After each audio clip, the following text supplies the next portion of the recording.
आधार पे व्यंजन किसे कहा जाएगा? अर्थात वे व्यंजन जिनके उच्चारण में हमारे श्वास में कुछ अवरोध उत्पन्न होता है। अर्थात हम बोलते हैं तो सांस कहीं थोड़ा बहुत फंसती है, अवरोध का मतलब फंसना हुआ, तो उसी को क्या कहा जाता है? अवरोध के आधार पर व्यंजनों का विभाजन। आप देखते हैं कि कौन कौन से अवरोध के आधार पर होंगे। अवरोध के आधार पर हमने कल ही देखा था कि व्यंजनों के 3 प्रकार थे। एक अंतस्थ व्यंजन, कल आपने ये चैप्टर शुरू करने के पहले इसको लिखा था। ऊष्म व्यंजन,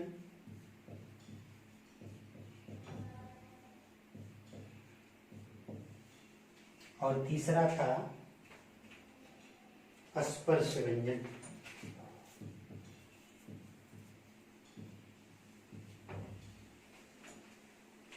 इसको थोड़ा सा साफ लिख लेते हैं।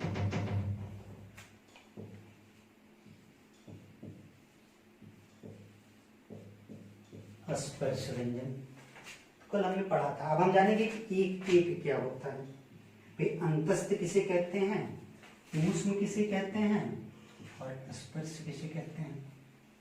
ठीक, तो अंतस्थ व्यंजन वे व्यंजन हैं जिनके उच्चारण में श्वास का अवरोध बहुत कम होता है, अर्थात आपकी सांस न के बराबर रुकती है। आप उसको बोलेंगे तो आपको लगेगा कि कहीं अवरोध नहीं हो रहा है या कम से कम अवरोध होता है। तो ऐसे व्यंजन अंतस्थ व्यंजन कहलाते हैं। अर्थात वे व्यंजन जिनके उच्चारण के लिए श्वास को कम अवरोध का सामना करना पड़ता है, उनको अंतस्थ व्यंजन कहा जाता है।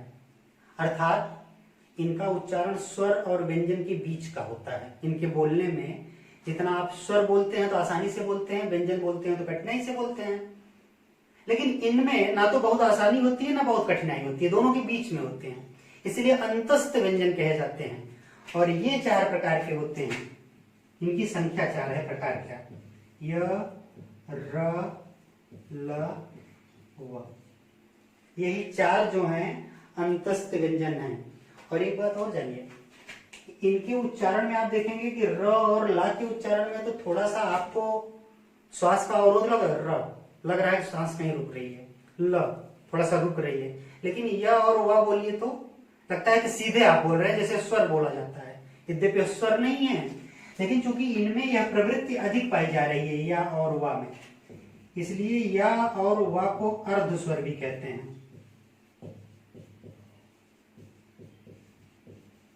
आपसे ये दोनों प्रश्न बार बार पूछे जाते हैं कि अंतस्थ व्यंजन कौन कौन से हैं या उनकी संख्या कितनी है। तो संख्या 4 है। और वे कौन कौन से हैं? या, र, ला, व। और उसमें अगर आपसे ये पूछा जाए कि किन व्यंजनों को अर्ध स्वर कहा जाता है, तो किसको कहा जाता है? या और व को। या और व को क्या कहा जाता है? अर्ध स्वर।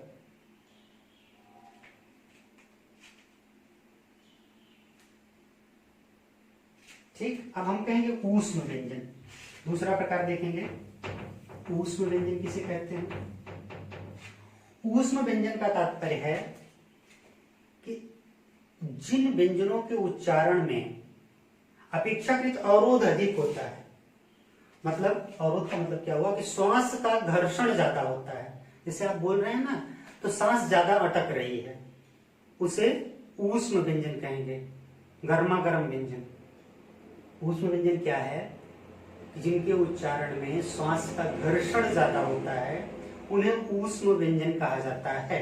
आप लिख लें इसको। और ये होता क्यों है? होता इसलिए है कि आपकी जीभ इन व्यंजनों के उच्चारण के लिए ओंठ से रगड़ खाती हुई चलती है। मतलब आपकी सांस, क्षमा कीजिएगा, आपकी सांस आपकी जीभ और ओंठों से रगड़ खाती हुई निकलती है। इसीलिए इनको क्या कहा जाता है? ऊष्म व्यंजन। इनकी संख्या कितनी है? 4। कौन कौन? वही जो आपने अभी पढ़ा, ये तीनों प्रकार के सा, मूर्धन्य सा, सॉरी तौलभ्य सा, मूर्धन्य सा, दंत सा और ह, चारों ये क्या है? ऊष्म व्यंजन है। आप इनका उच्चारण करके देखिए, श, श, स और ह, तीनों के उच्चारण में क्या है कि श्वास का घर्षण ज्यादा हो रहा है, इसीलिए इनको क्या कहा जाता है? ऊष्म व्यंजन। और स्पर्श व्यंजन किसे कहा जाता है? तीसरे प्रकार में हम आते हैं। स्पर्श व्यंजन वे व्यंजन जिनके उच्चारण के लिए आपकी जीभ किसी एक निश्चित स्थान को स्पर्श करती है और उस स्थान को स्पर्श करने के कारण सांस का अवरोध उत्पन्न होता है, उसे स्पर्श व्यंजन कहते हैं। जैसे आपने अभी पढ़ा था ना, उच्चारण स्थान के आधार पे कंठ से क, ख, ग, घ, ङ।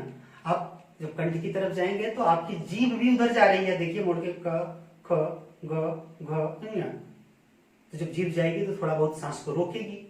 इसीलिए जब किसी निश्चित स्थान पर जीभ के जाने के कारण सांस रुक कर आती है या उच्चारण में सांस का अवरोध उत्पन्न हो जाता है, तो उसी को क्या कहा जाता है? स्पर्श व्यंजन। अर्थात जीभ आपकी एक निश्चित स्थान को छू रही है और उसलिए व्यंजन के उच्चारण में अवरोध हो रहा है, इसीलिए स्पर्श व्यंजन है। और स्पर्श व्यंजन वही जो आपने 5 प्रकार के उच्चारण स्थान के आधार पे व्यंजन पढ़े थे, वही स्पर्श व्यंजन है। इसीलिए इनको 5 वर्ग जो आपके बने हैं, क वर्ग, आप देखिए क वर्ग के जितने भी व्यंजन हैं सबके लिए आपकी जीभ एक ही जगह पे स्पर्श कर रही है, कंठ के पास, क, ख, ग, घ, ङ। इसी प्रकार च वर्ग, च वर्ग के जितने भी व्यंजन हैं सब आपके तालु को स्पर्श कर रहे हैं, च, छ, ज, झ, ञ। ट वर्ग के जितने व्यंजन हैं उनके लिए आपकी जीवा किसी एक ही स्थान पर स्पर्श कर रही है। ट, ठ, ड, ढ, अड़, 5 वर्ण कहां स्पर्श कर रहे हैं? मूर्धा पे। इसीलिए इनको मूर्धन्य कहा जाता है उच्चारण स्थान के आधार पे और स्पर्श के आधार पे ट वर्ग। फिर आप देखेंगे त वर्ग, त वर्ग के जितने भी अक्षर हैं, त, थ, द, ध, न, ये पांचों उच्चारित होने के लिए आपकी जीभ कहां जा रही है? दांत के पास। तो इस आधार पे त वर्ग दंत वर्ग होता है, आप जानते हैं उच्चारण स्थान के आधार पे, और वैसे त वर्ग है स्पर्श के आधार पे दांत से। और फिर आप देखेंगे प वर्ग, प वर्ग के लिए आपकी जीभ या आपके होंठ आपस में स्पर्श कर रहे हैं, प, फ, ब, भ, म, और श्वास यहीं रुक रही है, थोड़ा सा रुक के आ रही है। इसीलिए स्पर्श व्यंजन 5 जगहों पे आपकी जीभ स्पर्श करती है और 5 वर्गों में विभाजित हो जाते हैं। अब आपसे पूछा जाएगा स्पर्श व्यंजनों की संख्या कितनी है? 1, 2, 3, 4, 5, 5 गुणे 5 25। भाई क वर्ग में 5, च वर्ग में 5, ट वर्ग में 5, त वर्ग में 5, प वर्ग में 5, 25 हो गए। और आपने पीछे पढ़ा है कि अंतस्थ व्यंजन और ऊष्म व्यंजन कितने हैं? हम व्यंजनों की गणना कर लेते हैं, उसके बाद अन्य आधारों पर उसका वर्गीकरण देखेंगे। क्योंकि व्यंजन जितने हैं ना, वही उच्चारण स्थान के आधार पे अलग अलग जगहों पे अलग अलग तरीके से उनका विभाजन किया गया है। व्यंजनों की संख्या तो वही रहेगी ना, इसलिए हम इनकी गिनती कर लेते हैं। गिनती में हमने देखा कि अंतस्थ व्यंजन कितने हैं? भाई 4 आपने देखा था, या, र, ला और व। फिर ऊष्म व्यंजन यहां भी आपने देखा था कि स, श, श, ह। और स्पर्श व्यंजन अभी अभी आपने देखा कि कितने? 25। तो टोटल कितनी संख्या हो गई? 33। इन 33 को कहा जाता है मूल व्यंजन।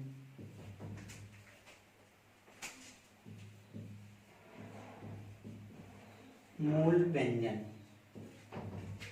ठीक। अब आपसे प्रश्न पूछा जाता है, या तो आपको दे दिया जाएगा कि निम्नलिखित में से कौन सा अंतस्थ व्यंजन है, उसमें या र ला वा में से कोई एक रहेगा, बाकी 3 अलग रहेंगे। या कूट बनाएगा तो कोई 2 रहेगा, 2 अलग रहेंगे। तो आपको पता होना चाहिए कि अंतस्थ व्यंजन कौन कौन सा है। या र ला वा 2 प्रकार के प्रश्न पूछेगा। या तो पूछेगा कि कौन सा अंतस्थ व्यंजन है, या तो पूछेगा उनकी संख्या क्या है। इसी प्रकार ऊष्म में भी आपसे यही पूछेगा कि कौन सा है या फिर उनकी संख्या क्या है। इसी प्रकार स्पर्श की संख्या पूछेगा और फिर आपसे पूछा जा सकता है कि मूल व्यंजनों की संख्या कितनी है। ये तो हो गए मूल व्यंजन भाई, हम गिनती कर रहे थे। तो हमने अंतस्थ, ऊष्म और संयुक्त मिला के देखा कि कुल 33 व्यंजन हो गए जिनको हम मूल व्यंजन कहते हैं।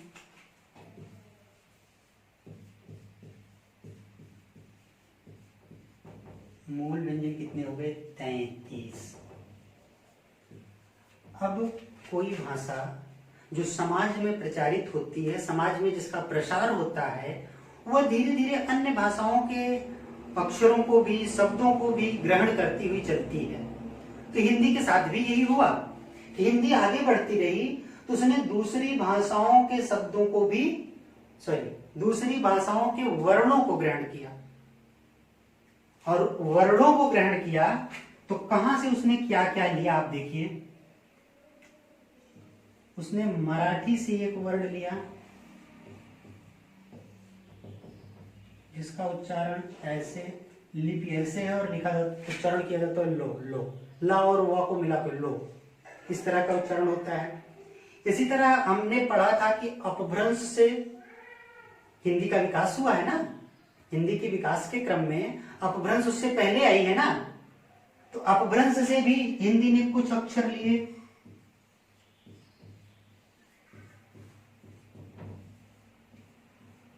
अपभ्रंश से हमने क्या क्या लिया था?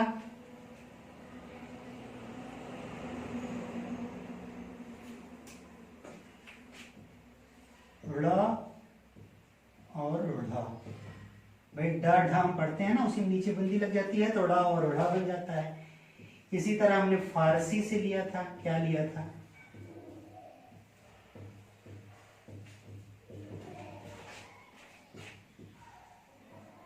क, ख, ग, ज और फ।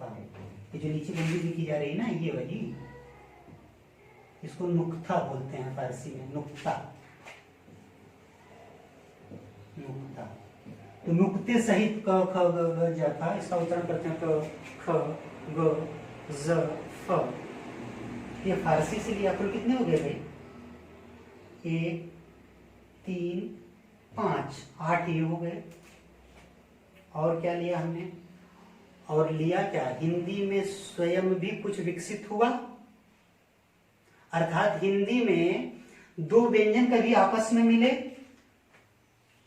जब हिंदी के 2 व्यंजन आपस में मिले तो उनको कहा गया संयुक्त व्यंजन। उनसे भी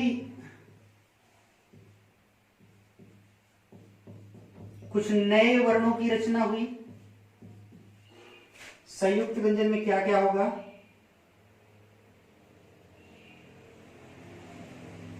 च, त्र, य और स्र। ये 4 हिंदी के संयुक्त व्यंजन हो गए। आपसे प्रश्न पूछा जाएगा हिंदी में संयुक्त व्यंजनों की संख्या क्या है, तो आप उत्तर देंगे 4। अब छ किनके किनके मिलने से बना? इसमें क मिला और श मिला, प्लस आप जानते हैं आ मिलेगा ही मिलेगा। इसी तरह इसमें आधा त मिला, फिर आधा र मिला, और इसमें एक व्यंजन, एक स्वर मिल गया तो पूर्ण हो गया, त्र हो गया। इसी तरह आप ज्ञा जानते हैं। ज्ञा किससे किससे मिलेगा भाई? एक तो ज होगा और दूसरा क्या होगा? उच्चारण कीजिए, च छ ज ज ज्ञ। इसमें ज्ञ में भी तो आ रहा है ज्ञ, प्लस आ मिलेगा तो ज्ञ हो गया। और इसी प्रकार स्र, क्षमा कीजिएगा, ये स्र नहीं, ये वाला स्र। इसमें क्या क्या मिला? इसमें भी वही हुआ, स मिला और र मिला, फिर इसमें एक कोई स्वर मिलेगा तो पूर्ण हो जाएगा स्र।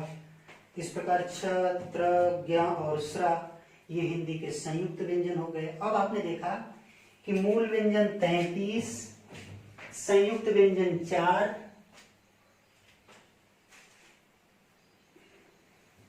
इसको हम मिटा देते हैं, फिर से लिख लेंगे। अब देखिए आप कि मूल व्यंजन 33, संयुक्त व्यंजन 4, 33 4 37, और हिंदी में आप देखते होंगे कि इस समय ळ और ढ़ का प्रयोग होता है कि नहीं, सड़क होता है ना, इसलिए प्लस ये 2, 33 4 37 2 39। और जो लोग इनको जोड़ते हैं, इनको भाई, एक मराठी वाला और 5 फारसी वाला, अगर हम इनको भी जोड़ देंगे इसमें तो 6 और जुड़ जाएंगे तो हो जाएंगे 45। लेकिन वर्तमान में हिंदी में कहीं आप इस मराठी वाले लो का प्रयोग देखते हैं, नहीं देखते। हिंदी में कहीं को, खो, गो, ज, फ का प्रयोग दिखता है, नहीं दिखता। इसीलिए वर्तमान में हिंदी में कितने व्यंजन हैं, 39। लेकिन जब कुछ लोग इसके उद्भव से लेके आज तक का जोड़ते हैं तो 45 हो जाता है। तो आपने देखा यहां कितने का अंतर आया, यहां 6 का अंतर आया। स्वर में आपने पढ़ा था कि 11 स्वर और प्लस उसमें री जोड़ते थे बड़ी वाली तो 12 स्वर हो जाते थे। जो लोग 59 बता रहे थे इसी तरह तो बता रहे थे 12 स्वर और 45 व्यंजन, जबकि जो 52 बता रहे थे वे जोड़ेंगे 11 स्वर और प्लस 39 व्यंजन। और आगे आगे आप जब अयोगवा ध्वनियां पढ़ेंगे तो 2 हो जाएंगी। तो कितना हो गया, 52। तो जो लोग 52 बता रहे थे 11 39 और 2 अयोगवा ध्वनियां, और जो लोग 59 बता रहे थे उनका क्या था भाई, उन्होंने स्वर में 1 बढ़ाया, इसको 12 किया, व्यंजन में 6 की संख्या बढ़ा दी, उसको 6 की संख्या बढ़ा दी और उसको किया 45, और 2 की संख्या अयोगवा ध्वनियों की है तो ये कितना हो गया, 59। वास्तव में हिंदी में सामान्य हिंदी के दृष्टिकोण से मैं बार बार दोहरा रहा हूं कि आपको मानना क्या है, 11 स्वर, 39 व्यंजन जो प्रयोग में हैं और 2 अयोगवा ध्वनियां, कुल मिला के 52। आप अपनी परीक्षा में गांठ बांध लीजिए कि आपको 52 पर ही टिक करना है। अगर प्रश्न में पूछता है कि हिंदी में सामान्यता है, अगर ऐसे जनरल प्रश्न पूछे कि हिंदी में कितने स्वर हैं, 11, कितने व्यंजन हैं, 39, कितनी अयोगवा ध्वनियां हैं, 2, कुल वर्णमाला में कितने वर्ण हैं तो 52। अगर ये पूछे कि हिंदी के उद्भव से आज तक हिंदी में कितने स्वर व्यंजन हैं, तब आप पुरानी संख्या बताएंगे कि 12 हैं, 45 हैं, 2 हैं, कुल 59 हैं। लेकिन ऐसा पूछ नहीं रहा है, कभी नहीं पूछ रहा है, इसलिए आपको ज्यादा ध्यान किस पर देना है, 52 वाली संख्या पर। अब हम एक विभाजन व्यंजनों का और पढ़ लें, जिसको हमने कहा था कि अन्य आधार पर व्यंजनों का वर्गीकरण। थोड़ा सा वीडियो बड़ा हो जा रहा है और उसका कारण है कि केवल आपको विधिवत समझाना। अगर दौड़ा के समझाना होता तो हो सकता था कि जल्दी हो जाता, लेकिन मैंने आपसे पहली क्लास में ही कहा था कि आपको जो कुछ भी समझाया जाएगा ठीक से समझाया जाएगा, जिससे आपको बार बार विषय ना पढ़ना पड़े, इसलिए थोड़ा सा बड़ा हो रहा है। आइए हम तीसरा विभाजन व्यंजनों का देखते हैं, अन्य आधार।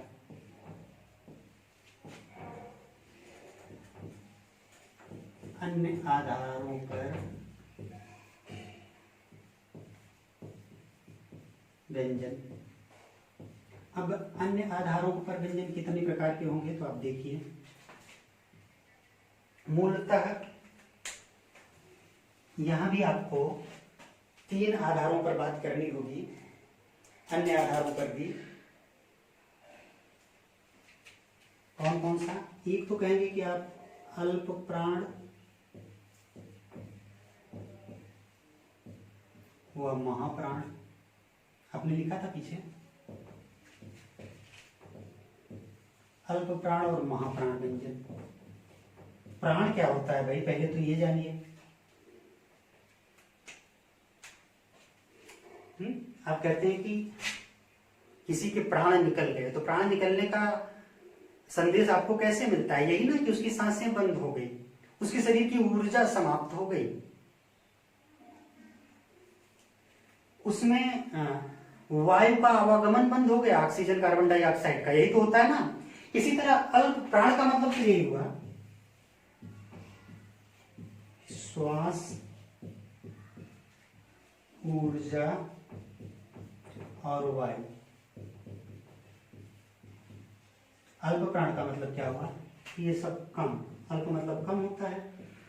अर्थात जिन व्यंजनों के उच्चारण में श्वास, ऊर्जा और वायु की कम मात्रा का उपभोग किया जाता है या कम लगते हैं, आपके प्राण कम लग रहे हैं, उसको अल्प प्राण कहा जाएगा।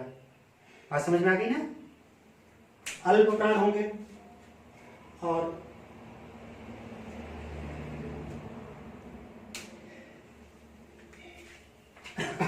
महाप्राण, इसी का उल्टा कर दीजिए, जिसमें श्वास, ऊर्जा और वायु की मात्रा अधिक लग रही है, वे क्या है? महाप्राण है। अब है कौन कौन ये जान लीजिए बस। है वही कि जो आपने वर्ग पढ़े हैं, का वर्ग, च वर्ग, ट वर्ग, त वर्ग, प वर्ग, उन वर्गों के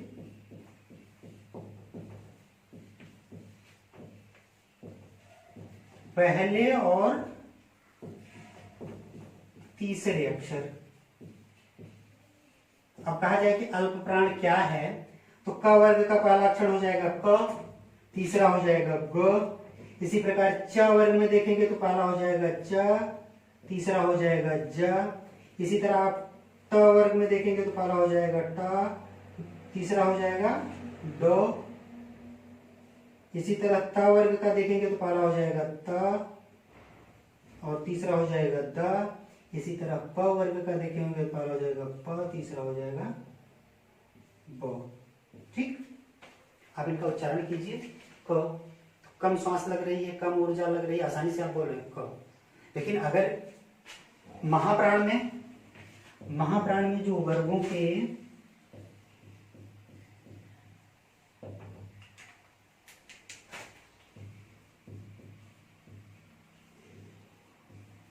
दूसरे और चौथे अक्षर हैं वो आते हैं, अर्थात इसमें आपकी प्राण वायु ज्यादा लग रही है। दूसरे और चौथे का मतलब ख, घ, छ, झ, ठ,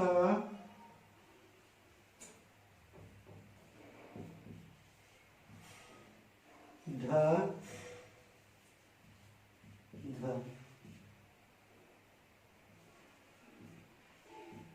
यही तो होंगे।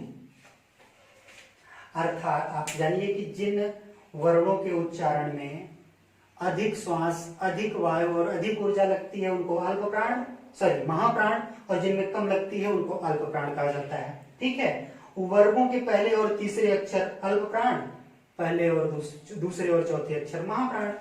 और एक नियम है इसमें, नियम यह है कि अगर वर्गों के पहले अक्षर में आप ह जोड़ दें तो महाप्राण बन जाता है। जैसे क में ह जोड़े ख, अब आप ख का उच्चारण कीजिए, आपको ऊर्जा श्वास ज्यादा लगेगी ख। ऐसे आपने कोई सा भी वर्ण ले लीजिए, जैसे आपने ज में ह जोड़ा तो झ। ठीक, ये बात समझ में आ गई होगी। आपसे पूछा जाएगा कि अल्प प्राण ध्वनियां कौन सी हैं, महाप्राण ध्वनियां कौन सी हैं, तो आप याद रखिएगा कि वर्गों का पहला और तीसरा अक्षर अल्प प्राण, दूसरा और चौथा अक्षर महाप्राण। या अल्प प्राण ध्वनियों को महाप्राण ध्वनियों में बदलने के लिए क्या किया जाता है, तो अल्प प्राण ध्वनि में ह जोड़ दिया जाता है। या आपसे पूछा जाए कि महाप्राण ध्वनि को अल्प प्राण ध्वनि में बदलने के लिए क्या किया जाएगा, तो उनमें से ह हटा दिया जाएगा, बात खत्म हो जाएगी। ठीक है, तो एक वर्गीकरण अन्य आधार पर आपने देखा, पहला वर्गीकरण कि अल्प प्राण और महाप्राण। दूसरा वर्गीकरण देखिए, दूसरा देखिए अघोष व्यंजन,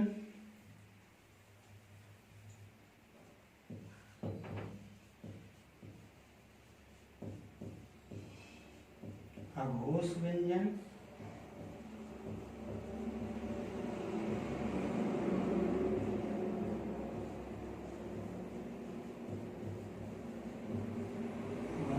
सघोष व्यंजन। ठीक, अब अघोष और सघोष किसको कहा जाता है?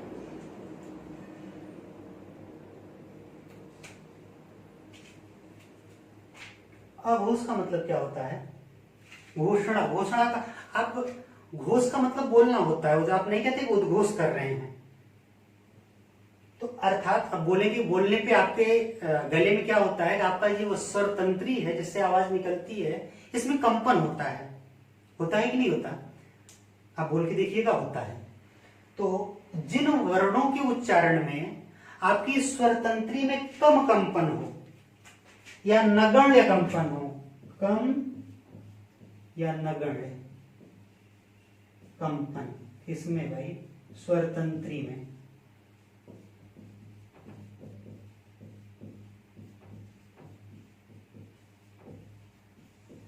उसको क्या कहा जाएगा? अघोष। और जिसमें स्वर तंत्री में अधिक कंपन हो उसे क्या कहा जाएगा? सघोष। घोष के साथ, जैसे अब पहले जानिए कि अघोष सघोष है क्या। जो आपने 4-5 वर्ग पढ़े हिंदी में, क, च, ट, त और प, उन वर्गों के पहले व दूसरे वर्ण क्या है? अघोष। आपने अल्प प्राण पढ़ा था, पहला और तीसरा, लेकिन अघोष क्या है? पहला और दूसरा। और वर्गों के ही शेष 3 अक्षर जो हैं, बाद वाले शेष 3 वर्ण, वो क्या है? सघोष। बाद वाले का मतलब जैसे आपने पढ़ा कि क वर्ग में अघोष क्या होगा, तो क और ख हो जाएगा।